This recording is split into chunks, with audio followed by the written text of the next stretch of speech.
Bonjour et bienvenue dans l'épisode 115 du podcast Mes trucs de prof, dans lequel nous allons parler de racisme systémique et de discrimination.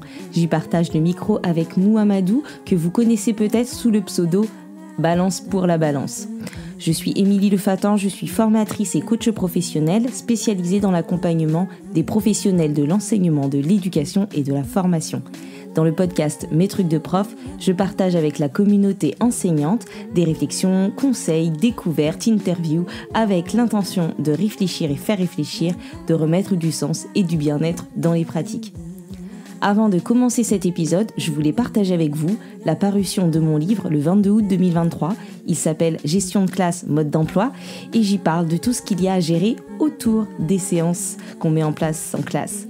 Vous pouvez d'ores et déjà le précommander dans différentes librairies en ligne. Voilà, je vous laisse avec notre échange. Bonjour Mouhamadou. Bonjour Émilie. Je suis trop contente de faire cet épisode avec toi. Moi aussi, très heureux. Donc on est ensemble, on s'est dit pour parler de racisme systémique, de discrimination, dans le contexte un peu professionnel qui est le nôtre, le contexte de l'école. Et on ne sait pas trop jusqu'où va nous mener cette conversation, mais en tout cas ce qu'on s'est dit c'était que l'idée c'était de pas forcément se positionner en tant qu'expert parce qu'on ne l'est pas. Nous sommes juste concernés par la question l'un et l'autre, et puis l'idée c'est de pouvoir mettre en lumière tous ces fonctionnements, certaines situations pour permettre aux personnes qui vont écouter de prendre conscience de ce qui existe, si ce n'est pas le cas, et puis que chacun ensuite puisse mieux lire les situations, mieux savoir comment réagir, être moins passif et peut-être plus proactif, et puis développer l'empathie, développer l'intercompréhension. Voilà, on va réfléchir ensemble et... J'aime beaucoup, tu t'exprimes très très bien, très très clair. Donc voilà, c'est un sujet qui est, je veux dire, très très simple et qu'on va aborder d'une manière tout aussi simple. Ouais. De toute façon, j'aime bien, moi, depuis que je te suis là sur tes vidéos, je trouve ça toujours hyper clair. Les mots sont hyper bien choisis, donc voilà. On essaye en tout cas. Bon, déjà, peut-être qu'on pourrait définir un mot qu'on va utiliser à plusieurs reprises, mais qui finalement est peu utilisé, enfin de plus en plus, mais peu, c'est le terme de racisé, qu'on va utiliser, je pense, plusieurs fois dans cet épisode. Ouais. Pour toi, c'est quoi être racisé ? Être racisé, pour moi, c'est les racisés, plutôt. J'utilise comme un nom commun. Ce sont toutes les personnes qui peuvent être ramenées à la question de leur couleur de peau dans certains contextes. Attention, parce qu'il n'y a pas très longtemps, j'ai eu cette discussion avec une personne, une abonnée du compte, qui me demandait ce que c'était. Et lorsque je lui ai donné cette définition-là, qui est peut-être incomplète, elle a dit, ça veut dire que toutes les personnes, vu qu'on a tous et toutes une couleur de peau, peuvent être racisées. Ce à quoi j'ai répondu que non, c'était pas aussi simple.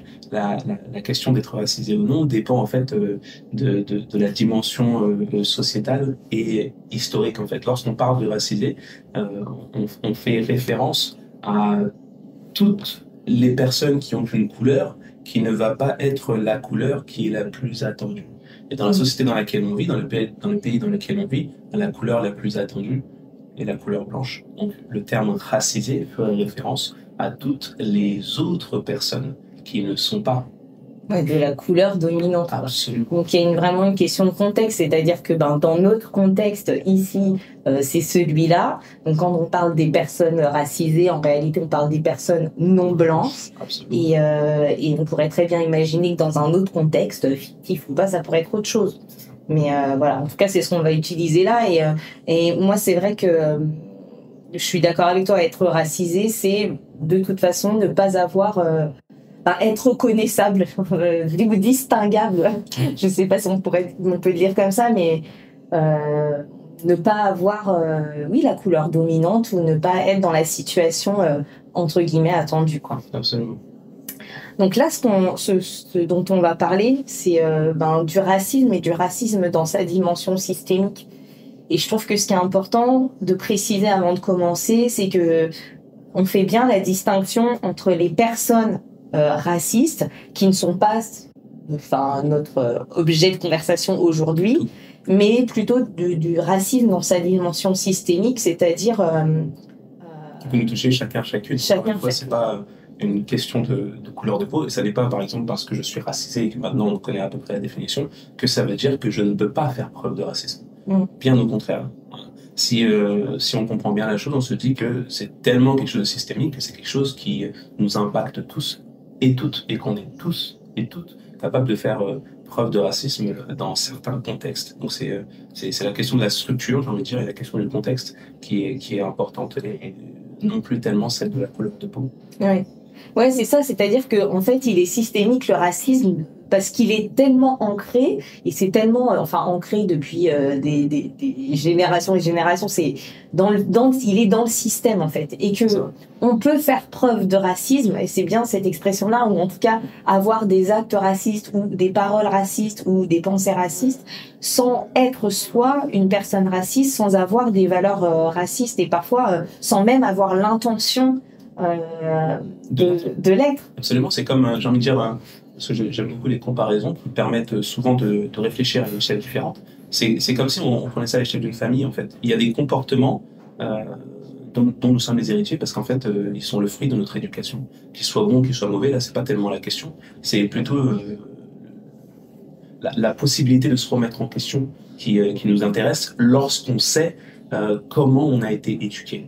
Voilà. Souvent, on ne se pose plus la question de comment on a été éduqué, on fait juste preuve de l'éducation qu'on a. Mais pouvoir prendre un peu du recul, comme si on sortait un peu de sa propre peau, comme si on se voyait faire, pour pouvoir s'observer soi-même, c'est ce qui nous permet généralement de se remettre en question. Et la question du racisme systémique, c'est celle-ci, c'est de dire la famille dans laquelle on vit nous a élevés de telle manière, et il y a des choses qui ne nous vont peut-être pas, et on va pouvoir les regarder telles qu'elles sont, parce qu'on va se voir faire d'un point de vue un peu externe. Et du coup, on fait tous partie de la même famille, et il n'est pas question de pointer le curseur sur juste le papa, ou la maman, ou le fils. Non, on se regarde tous, chacun, et on est capable d'interpréter nos actions à partir de...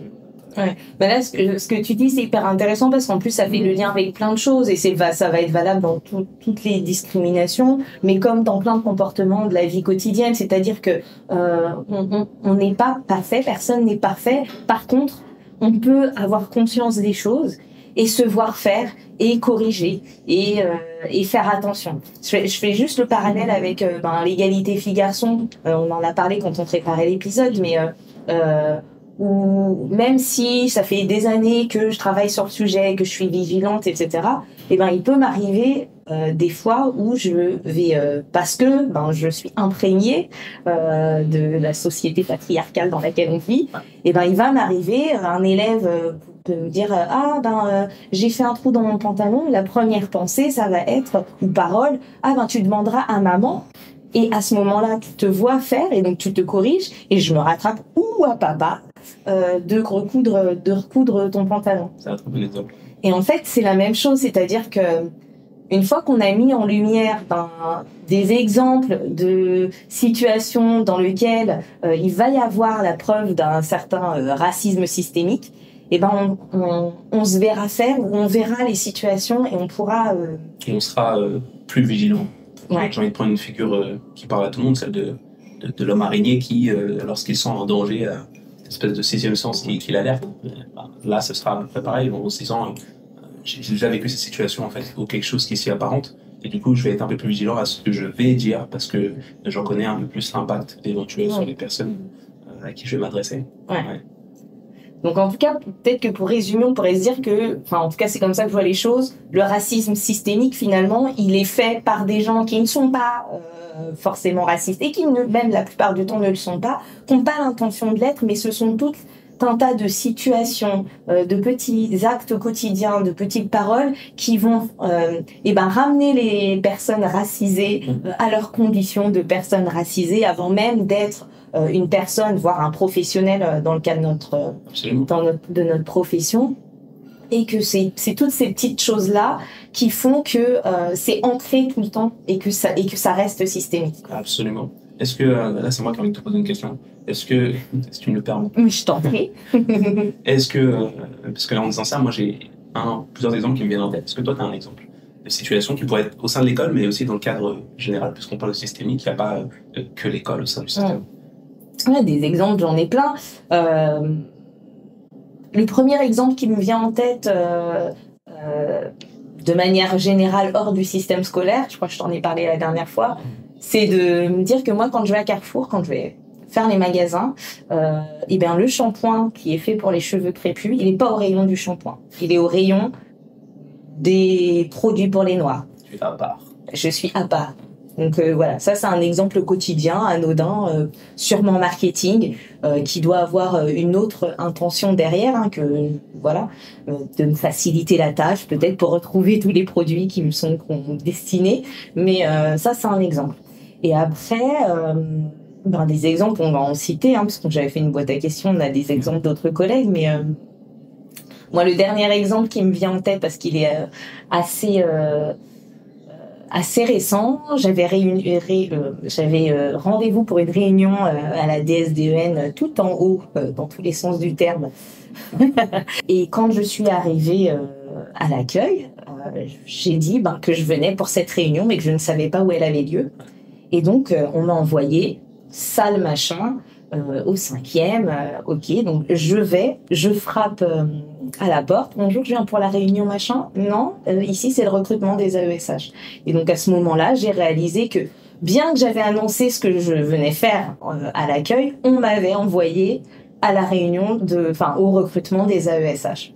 Attention, j'imagine bien que ceci n'est pas une hiérarchisation de la tâche des AESH par rapport à celle des enseignants ou quoi que ce soit. C'est juste pour dire que c'est quelque part révélateur du type de fonction dans lequel on t'attend parfois, on nous attend parfois. Alors pour rebondir sur ce que tu as dit au tout départ par rapport à l'exemple du magasin, j'en ai un qui est un peu plus général, mais qui, je crois, parle à beaucoup de monde. C'est en fait une situation où tu vas rentrer dans un magasin et avant même d'avoir fait quoi que ce soit, tu vas sentir qu'on te ramène à ta couleur de peau. Le vigile qui va te suivre, toi. Tu sais pas pourquoi. T'es rentré, t'as dit bonjour, t'as été poli, t'as même pas de sac. Mais c'est toi qui vas suivre tout le long de ton cheminement dans le magasin jusqu'à ce que tu sortes. Et au moment où tu sors, peut-être qu'il va quand même te demander quelque chose, d'ouvrir ton sac si jamais t'en as un, quoi que ce soit. Ou pire encore, on va te demander à toi, alors que t'as un tout petit sac dans rien du tout, de le poser à l'entrée. Alors que tu vas voir que dans le magasin, il y a plein d'autres personnes qui ont des sacs qui sont trop petits, mais qui se promènent avec. Et ils ne te ressemblent pas. Alors, il y a pas de mots à mettre dessus, mais c'est un sentiment qui est particulier, je crois, est assez parlant aussi. Ouais. Ouais. Et en fait, là, ces exemples-là, ce qui souligne, c'est que une des dimensions systémiques du truc, c'est qu'en fait, on ne nous attend pas dans certaines fonctions, on ne nous pense pas aussi capable ou aussi intelligent ou aussi diplômé, etc. Et qu'il y a toujours un peu cette étiquette, c'est-à-dire que les gens se disent en nous voyant, nous attribuent une autre fonction que celle dans laquelle on est. Absolument. Et là, dans la boîte à questions que j'avais mise sur Instagram, c'est l'exemple de Léa qui explique que quand elle était PES et qu'elle arrive dans son école pour se présenter, on la prend pour la nouvelle ATSEM. Ou Thomas qui nous dit, un jour, on entre dans ma classe et on me dit, l'enseignant est déjà parti. Voilà. Ou même un autre collègue qui disait que même au sein même de la communauté gay, il subissait du racisme et que bien qu'il soit agrégé de géographie, les gens pensaient inconcevable de le considérer un tant soit peu intellectuel puisqu'il est noir. Donc ça, c'est son vécu. Mais voilà, des exemples, on pourrait en avoir à l'appel, quoi. Parce que moi-même, ça m'est déjà arrivé. Alors là, on ne fait pas une compétition d'exemples parce que je pense que les auditeurs l'ont bien compris, mais il m'est arrivé à l'école je le raconte sur mon compte Insta que un livreur est passé pour déposer un colis. Alors c'était en début d'année et c'était un colis que l'équipe avait commandé et au moment de le réceptionner, c'était moi qui étais là. Donc je suis allé le voir, je ouvre la porte et puis là, il y a un petit moment d'inconfort parce que il n'a pas voulu céder le colis. Il a demandé tout d'abord est-ce qu'il y a un enseignant. Puis ce réceptionniste qui était enseignant. Et il ne m'a juste pas cru. Puis quand j'ai essayé d'expliquer un peu, il ne m'a pas vraiment laissé en placer une. Et il a dit ah oui, je comprends, t'es prof, oui, d'accord, t'es prof de BS.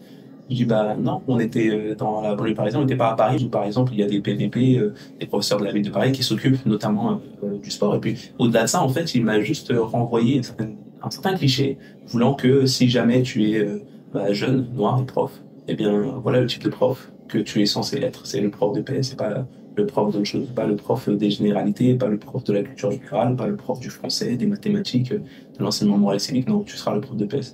Donc, bon, j'ai choisi d'en rire, mais ça va dans le sens de tous les exemples que tu as. Ouais. Le point commun, on parlait tout à l'heure de racisé, pas racisé, couleur dominante, etc.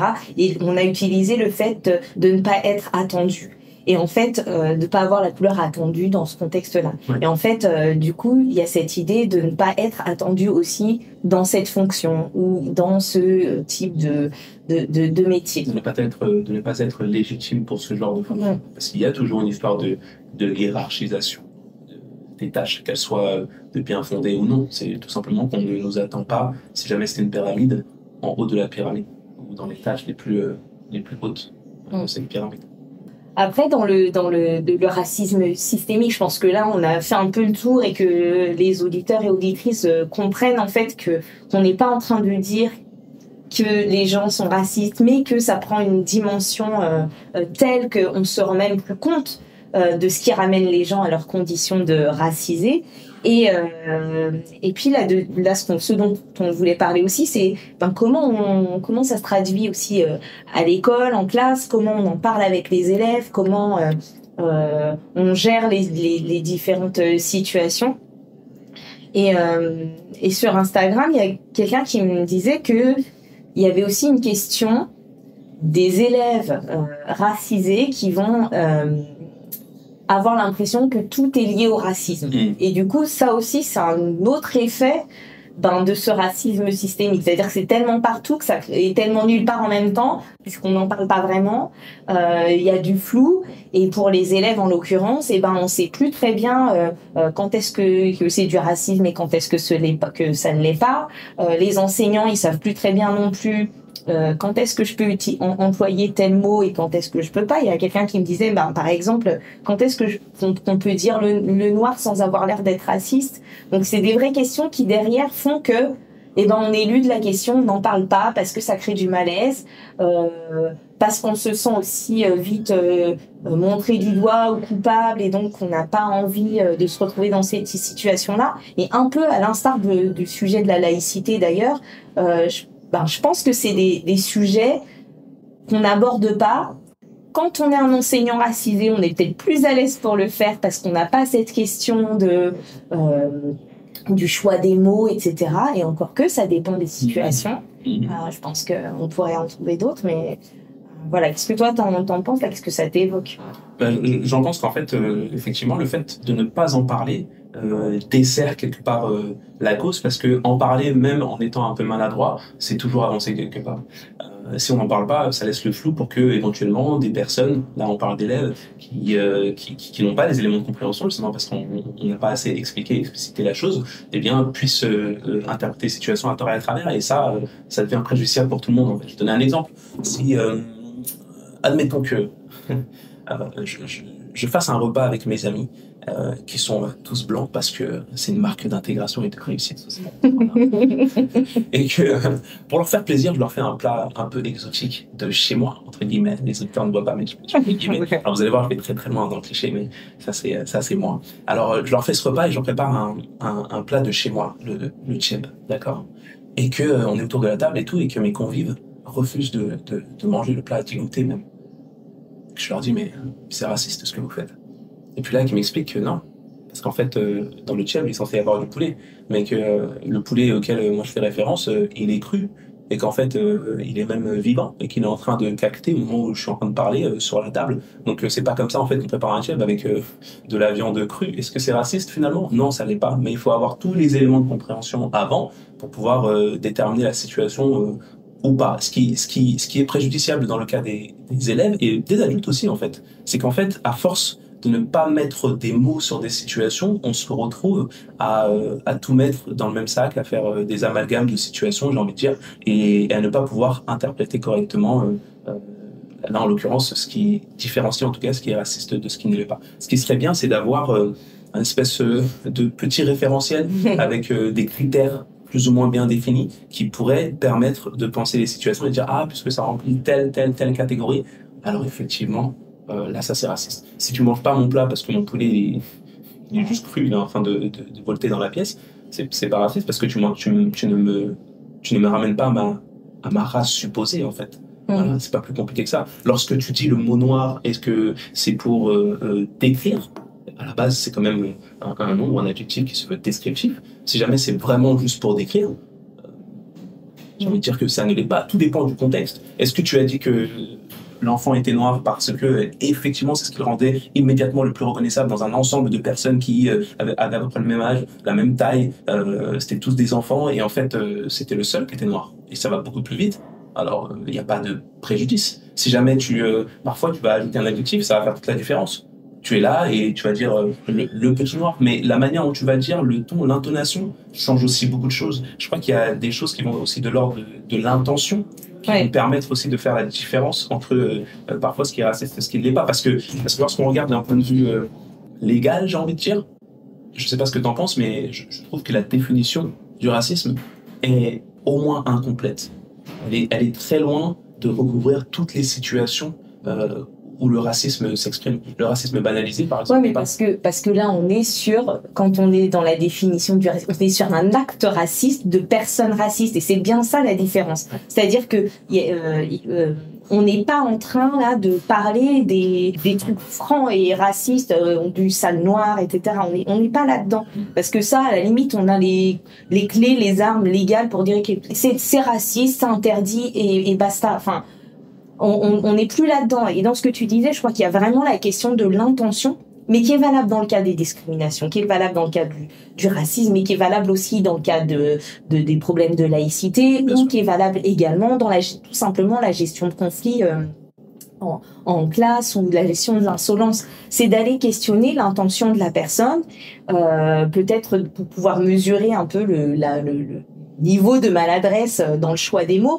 mais c'est surtout ça en fait. Tu parlais de décrire. En fait, évidemment que si j'ai 10 personnes blanches devant moi et une personne noire, la manière la plus aisée, la plus rapide, la plus facile de les discriminer, dans le sens de les différencier, ça va être de faire référence à la couleur de peau. De la même manière que si j'ai 10 personnes d'1m90 et une d'1m40, et que je veux parler de la personne d'1m40, le plus simple, c'est quand même de parler de la taille. Mais là, on est dans l'intention. Et ce que tu as dit aussi qui est hyper important et qui peut donner des clés pour le traiter en classe, c'est d'aller chercher des critères, d'aller travailler en fait avec les élèves et d'entrer dans la discussion. Qu'est-ce que le racisme? Qu'est-ce que c'est pas? Quand on fait ça, quelle est l'intention de la personne qui le fait? Ok, et d'aller chercher aussi.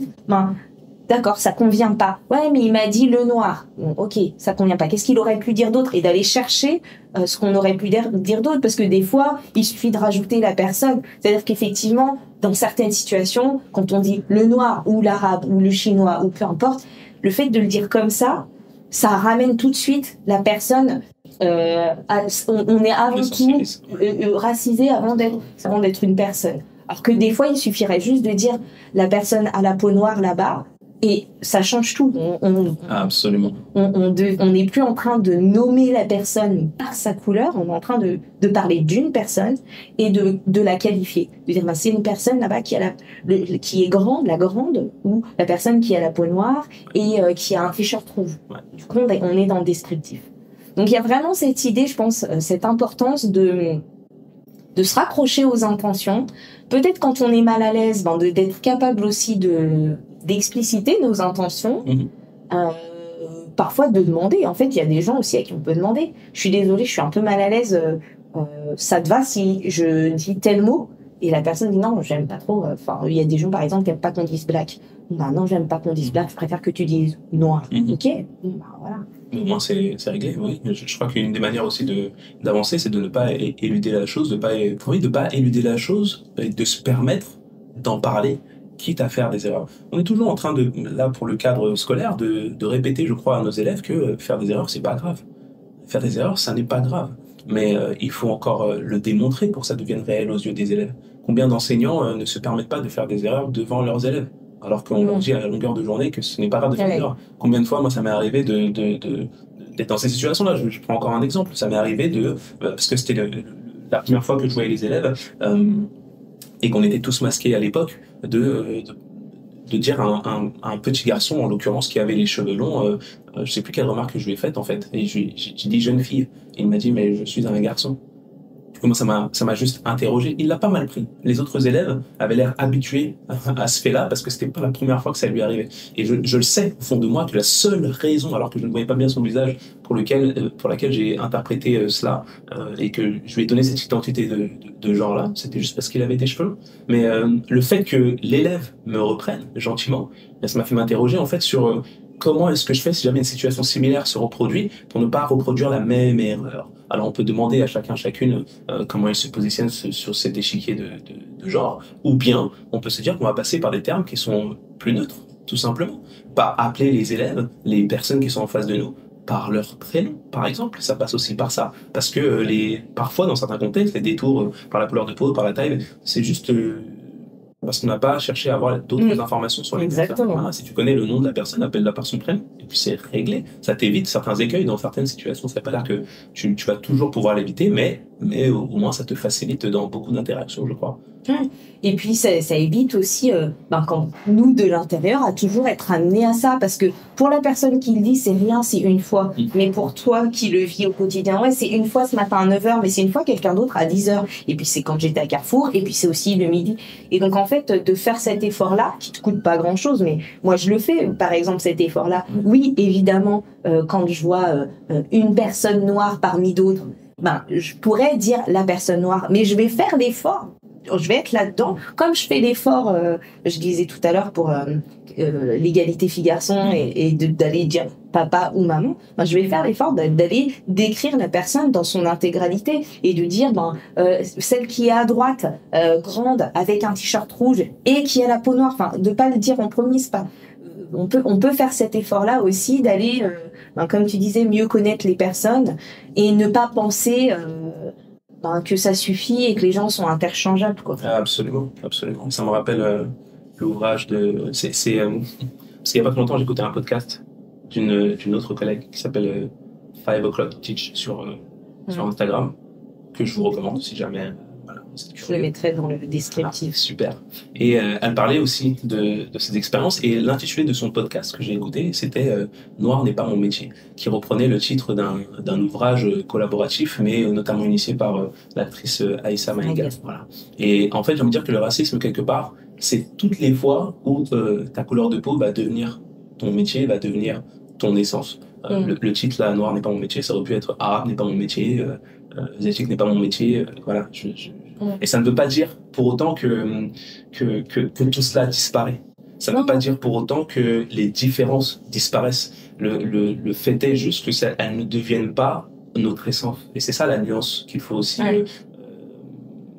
mettre en lumière, je crois, parce que certaines personnes, toujours bien intentionnées, vont aller de ce côté-là en disant, mais du coup, moi je choisis, parce que pour moi c'est un choix, de ne pas voir les couleurs et de ne jamais en parler. Mais non, les couleurs, elles sont là, elles existent. C'est quelque chose qui est factuel, c'est quelque chose qui peut être de l'ordre descriptif. Il ne faut pas faire comme si ça n'était pas le cas. Demandez juste aux personnes qui sont racisées si elles se sentent de telle couleur de peau. Elles vont jamais vous dire que, j'imagine, que, en tout cas dans mon cas, que non, leur couleur n'existe pas. Si une couleur existe, c'est juste qu'on n'a pas envie d'être constamment ramené à elle.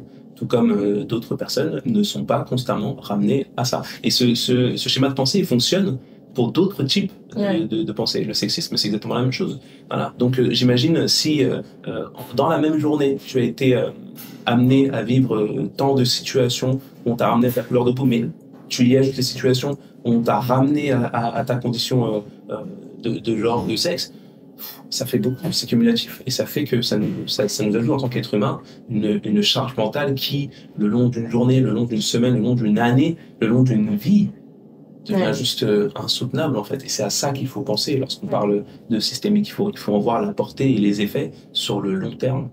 Ouais, c'est-à-dire pouvoir reconnaître les personnes pour toutes les autres choses qu'elles sont. que ça vienne pas masquer tout le reste. Oui. C'est-à-dire que avant d'être noire, t'es un ou une enseignante qui accompagne bien ses élèves, etc. Et que ça vienne pas masquer tout ça. T'as envie d'être d'abord la maîtresse ou le maître des CM2 avant d'être le maître noir. Ou il y a plein d'autres choses comme ça qui font que noir n'est pas mon métier. Noir je crois que ça résume bien les choses, quoi.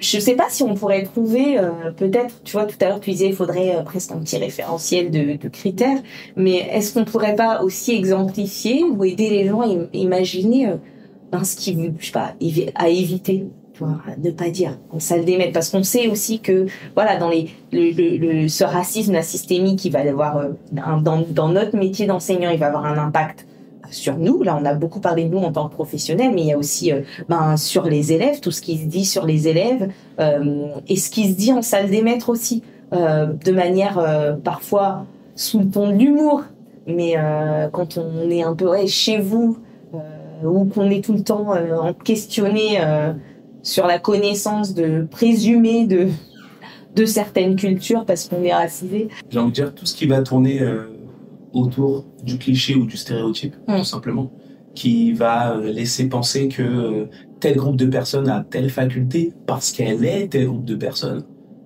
Il faut éviter. Les personnes asiatiques plutôt sont très fortes en mathématiques. Et du coup, cet élève-là, il est censé être très fort en mathématiques. Il n'est pas très fort en mathématiques.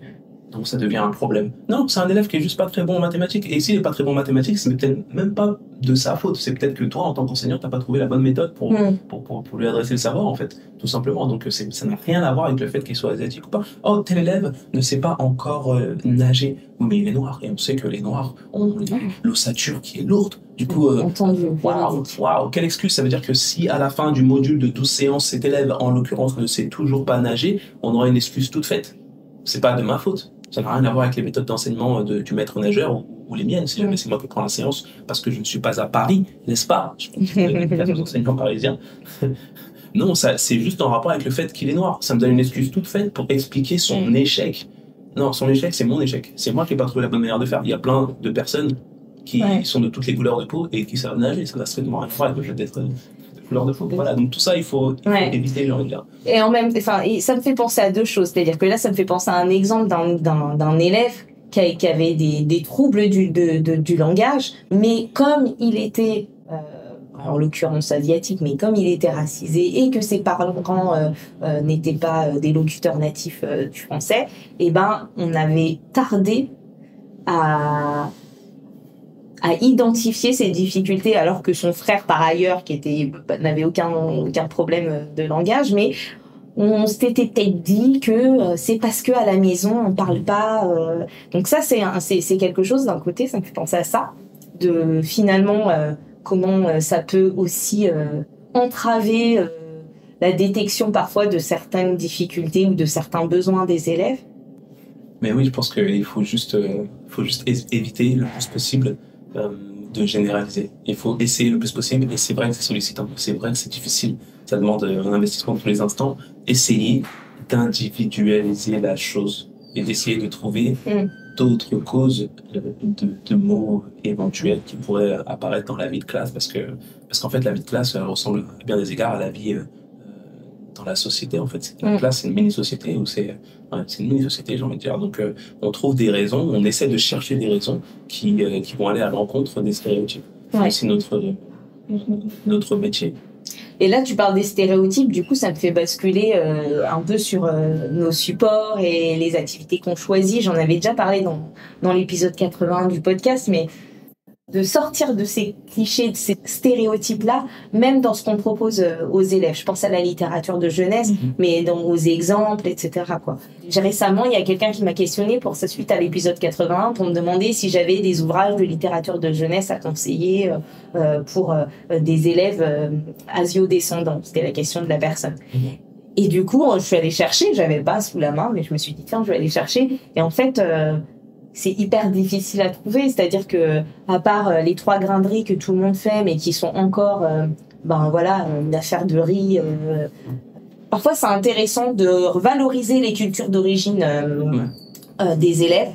Mais en fait, des fois, il faut se rendre compte que c'est pas du tout. Ils sont presque aussi étrangers que nous. Absolument. Eux, ils vivent dans un monde complètement occidentalisé et qu'on les ramène sans arrêt. Alors, et chez vous, ça se trouve, ils mangent ni couscous, ni tiep, ni colombo de poulet, voilà. Et en fait, les seules fois où on valorise, c'est valoriser des choses qui ne sont pas forcément familières pour nos élèves, alors que finalement, on aimerait juste avoir un livre de littérature de jeunesse avec une personne racisée qui vit des histoires d'enfants normales, entre guillemets, sans être amené à cette condition. Si jamais il est racisé de tel type, il faut absolument qu'il y ait un élément de référence qui fasse penser à l'origine qu'on évoque absolument. Exactement. Aujourd'hui, tu peux être d'ascendance de tel endroit, mais tu es là et tu es français, tu parles français. Parfois, tu ne parles que français. C'est pas comme si tu avais le bagage culturel de l'autre pays auquel on t'a affilié, en fait. Tu vois, c'est quelque chose que les gens lisent sur ton visage, mais qui n'est pas du tout ta réalité, en réalité. Et ça, il faut savoir l'accepter. Quand je pense à... Il n'y a pas très longtemps, je regardais quelque chose que Histoire Crépue a publié sur son Instagram aussi, qui... alors, c'est très, très lointain, mais c'était un album de Martine qu'il reprenait, l'un des premiers albums dans lequel il y a un personnage africain qui s'appelle le Cacao. Voilà, une petite fille, et qui, tout au long de l'aventure avec Martine, fait des choses absolument clichés. Alors, son français est très approximatif. À chaque fois qu'il y a quelque chose à porter, c'est elle qui le porte. Elle est toujours derrière Martine, j'ai envie de dire ça. Alors, le personnage principal, évidemment, c'est le personnage éponyme, hein, c'est Martine, mais ça laisse... quand la représentativité ressemble à celle-ci, j'ai envie de dire, aujourd'hui, on n'en veut pas. Avant, on n'en voulait pas non plus. Peut-être juste qu'on n'avait pas la place pour le dire. Mais aujourd'hui, on n'en veut pas non plus, en fait. Les personnes qui ressemblent à Cacao, j'ai envie de dire, elles ne s'appellent pas Cacao. Elles sont ici, elles s'appellent avec tous les prénoms du monde, mais pas celui-ci. Et elles font les mêmes choses que Martine, en fait. Donc, juste une représentativité qui soit réaliste, tout simplement. C'est ce qui est demandé, parce que c'est ce qui va faire en sorte que ça s'imprègne de normalité. Voilà. Ouais, c'est-à-dire que ça veut dire concrètement pouvoir aller mettre juste de la normalité, j'allais dire. Qui ressemble à une certaine réalité. Ouais, certaine réalité. Quand je suis avec mes élèves dans la classe, ils sont tous différents. Alors, ils sont tous différents, il y a toutes les couleurs, il y a toutes les origines, mais ce sont pour 99%, ce sont tous des élèves français. Et ce qu'on partage tous ensemble, c'est la culture de ce pays, qui à des moments s'ouvre sur les cultures d'origine, parce qu'il ne faut pas non plus nier ce fait-là, n'est-ce pas? Mais on est tous sur un pied, j'ai envie de dire, d'égalité, et c'est ça qu'on a envie de voir lorsqu'on regarde autour de nous. Et pour l'instant, c'est ce qu'on n'a pas tout à fait. Qu'est-ce qu'on a envie que les gens retiennent là, de tout ce qu'on s'est dit depuis tout à l'heure? La première chose que moi je dirais, c'est mettez la main dans le cambouis.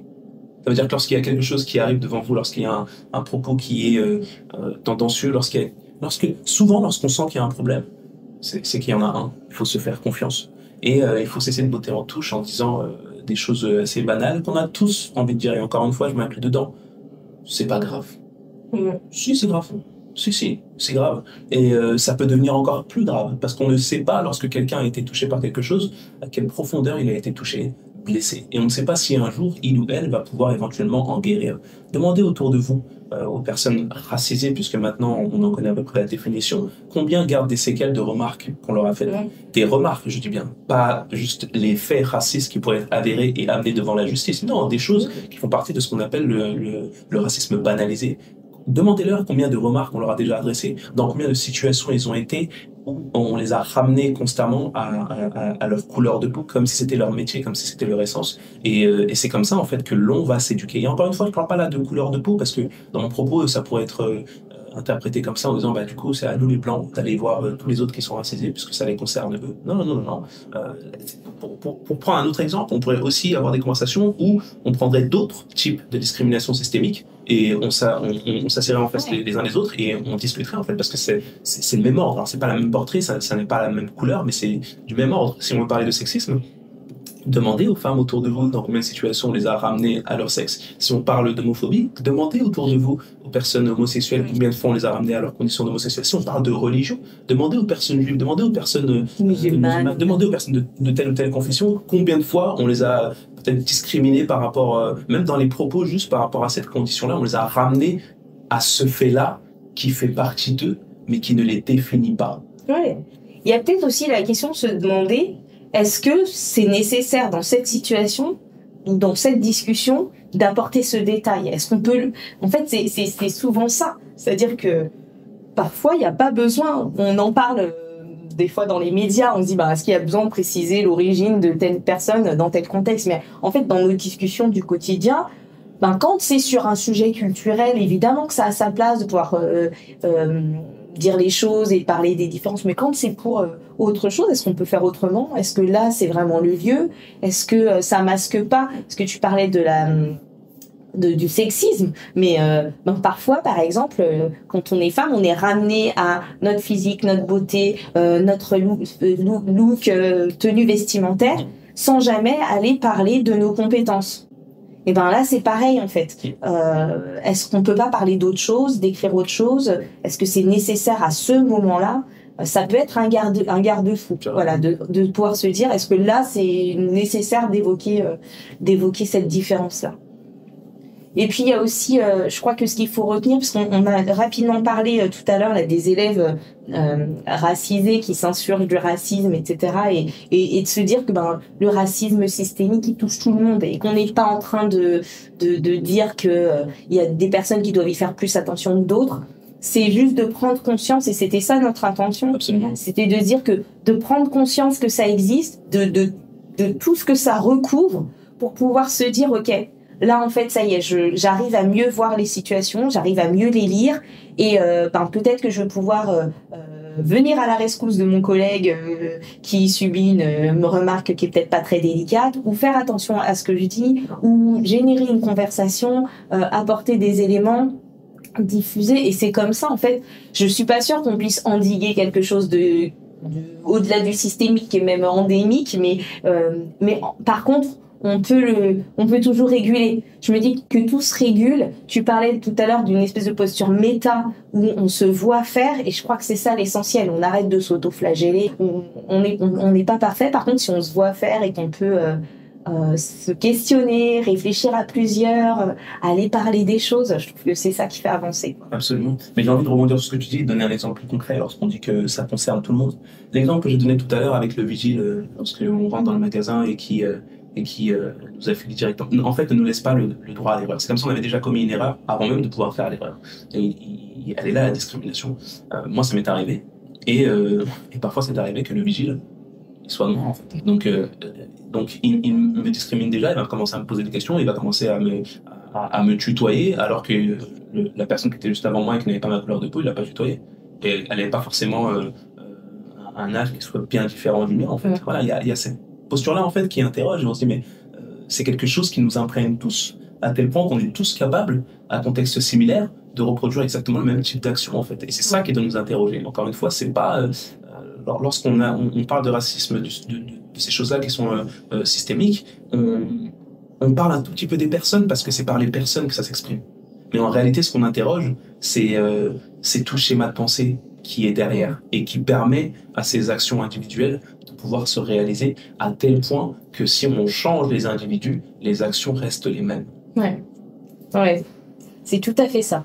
C'est tout le système qui fonctionne comme ça, et je crois que la clé, en tout cas, c'est d'aller travailler l'esprit critique, l'esprit d'analyse, l'état d'esprit de remise en question, etc. Parce que finalement, on n'en a pas parlé là, mais quand on a préparé, on se l'est dit, ça crée des résistances à partir du moment où, quelles que soient les discriminations, qu'il s'agisse du racisme, du sexisme, etc., à partir du moment où on l'évoque, la première réaction des gens, c'est de nier parce qu'en fait on se sent visé soi. Non, c'est pas possible que moi je puisse perpétrer ce genre de choses.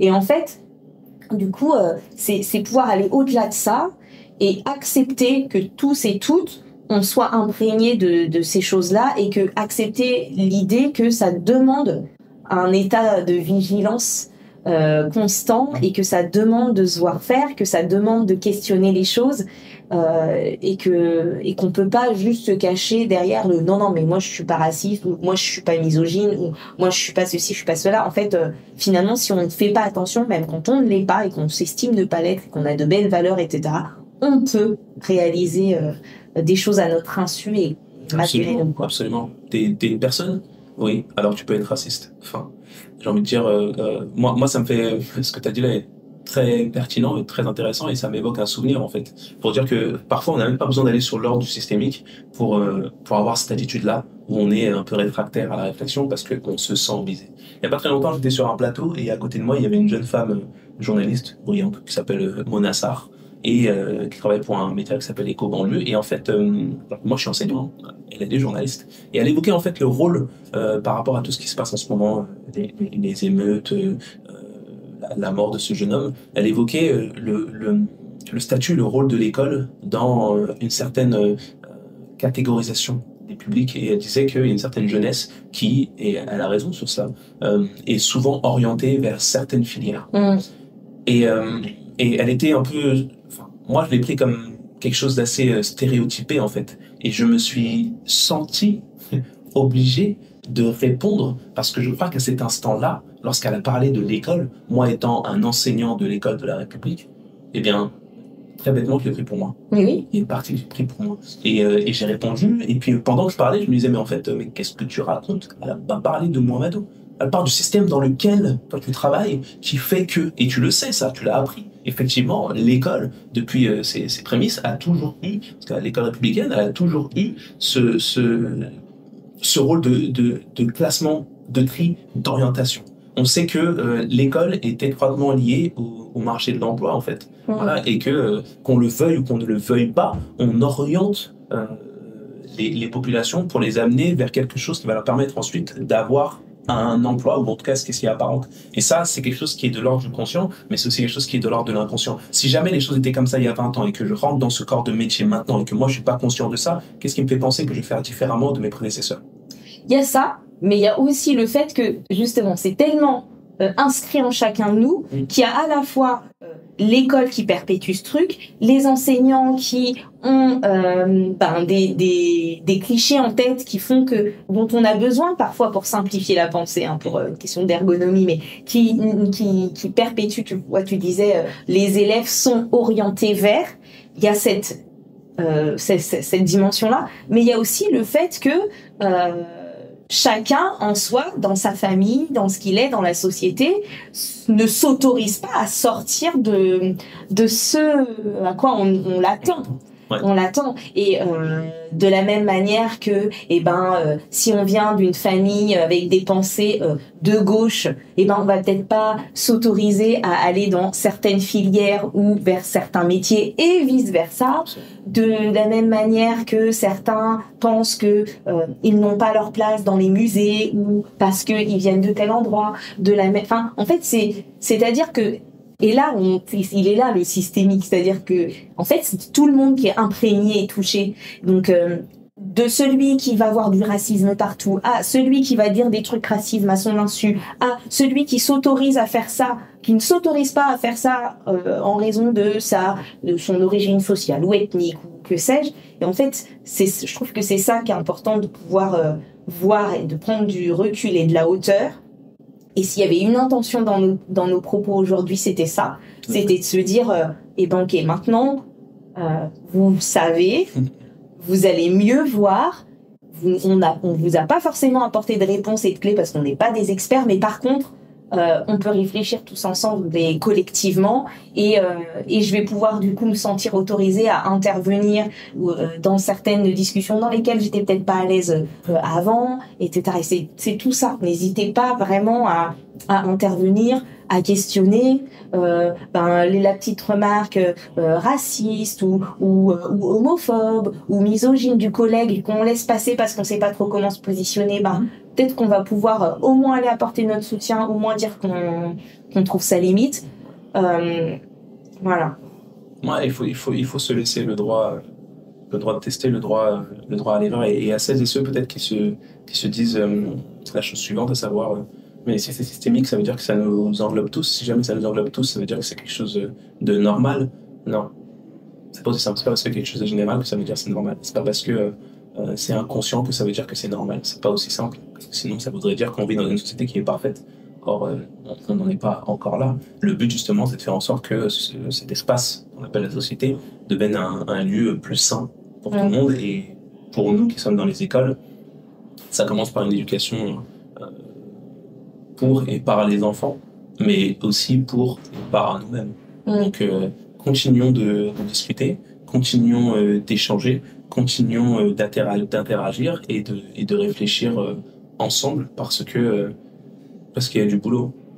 Ça peut être bien mieux. Et puis parce qu'on est dans du mouvement, on est dans un système qui n'est pas figé, pour reprendre encore ce mot de système, mais en fait, c'est ce qui est beau aussi, c'est que rien n'est figé, on peut toujours évoluer et faire évoluer ce système, et que plus on est conscient, plus on voit les choses, plus on va être nombreux à pouvoir contribuer à son évolution. Tout à fait. Je crois qu'on peut s'arrêter là. On a fait 52 minutes d'enregistrement.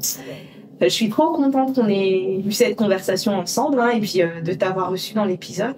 Moi, je suis très heureux que tu m'aies invité, surtout. J'attendais depuis longtemps. Je suis tes podcasts et tout. Je me dis, mais qu'est-ce que j'ai fait? Est-ce qu'elle n'est pas en train de me discriminer? Est-ce qu'elle n'est pas en train de me dire que parce que je ressemble à ce à quoi, je tu sais quoi, pas compétent? Parce que je me suis dit, si je t'invite, on va dire qu'elle l'invite parce qu'il est noir et qu'elle est noire aussi. C'est grave, ça peut être dans le sujet. Le communautarisme, qu'est-ce que c'est et quels sont ses effets? Il y a plein de choses à dire aussi. Mais oui, plus sérieusement, moi, je suis très heureux que tu m'aies invité. Je suis très heureux d'avoir pu participer à ce podcast. J'espère qu'on a été aussi intéressant qu'on l'est dans la réalité. Parce que dans la réalité, non seulement on est intéressant, mais en plus on est stylé. J'espère que ça s'est ressenti sur la manière dont on s'est exprimé et que les personnes qui nous écoutent en ressortiront avec, si ce n'est des pistes de réflexion, au moins un sourire et un cœur apaisé qui leur permettra, si jamais les situations se produisent, d'y aller le cœur plus serein. Voilà. Ouais.